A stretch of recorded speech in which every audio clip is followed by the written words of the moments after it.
My name is Bob Nagel. Here's my baby Galen, my muse.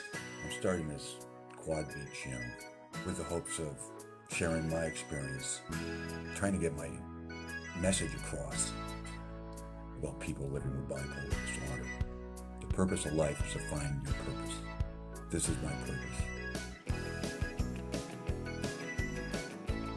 Florida, baby. February 15th, sunny down here this morning and a little bit nippy. About 45 degrees. Bummer. Yesterday I was thinking about impulsivity. And, I wrote an article, op-ed, bipolar wanderlust. It covers that. If you Google bipolar wanderlust, you'll see the article. The op-ed, pardon me. And as a clear indication that you can come back from this, I characterized and identified bipolar wanderlust and putting that in that op-ed. You know, Google it, Bing it, and see my identification characterization to Google. So please check that. So in line of that op-ed, I ran into some serious trouble getting that printed. I was initially told I would get it done as an advocate for bipolar, and then it was back and forth for 7 months. It went from they were going to do it, and then it was some of it was directed to the police, and it was unsubstantiated, and which it wasn't. But hey, I let that go just to get to the even though it's a major cause of policing bipolar mental illness interactions. So that basically triggered. They basically labeled me as a crazy. They were thermometers, like I said earlier. Thermometers are individuals with a lot of degrees and no common sense. A lot of degrees after their name, PhD, ED, etc. All it is privilege.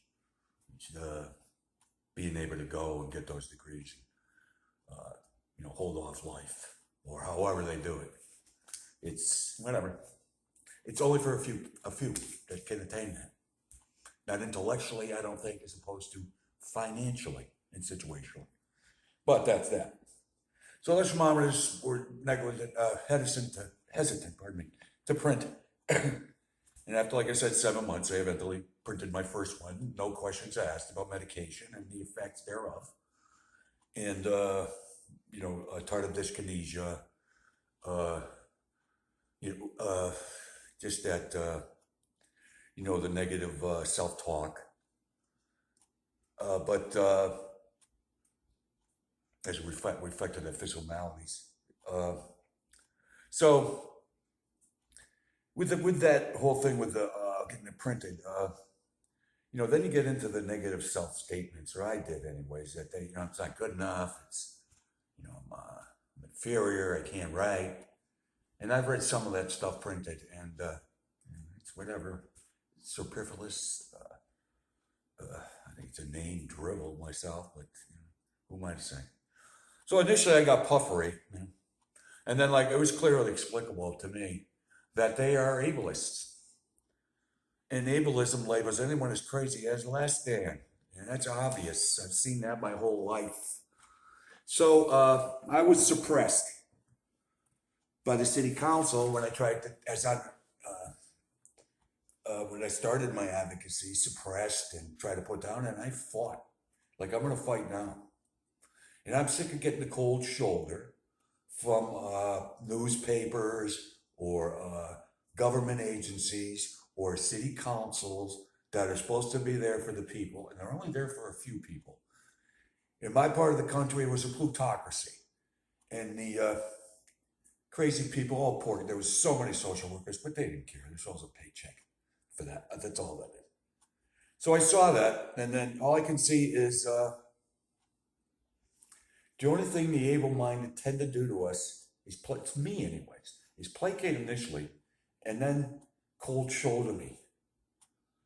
And that is horrible, to try to get a point across, to try to find myself, and to try to help other people find themselves. It's amazing to me. But it's a battle I won't give up. People got to know that we are people, man. We're better. We're the same as everybody else. We're not less than. Uh, well, that's it for today. There's no rainbow until the rain.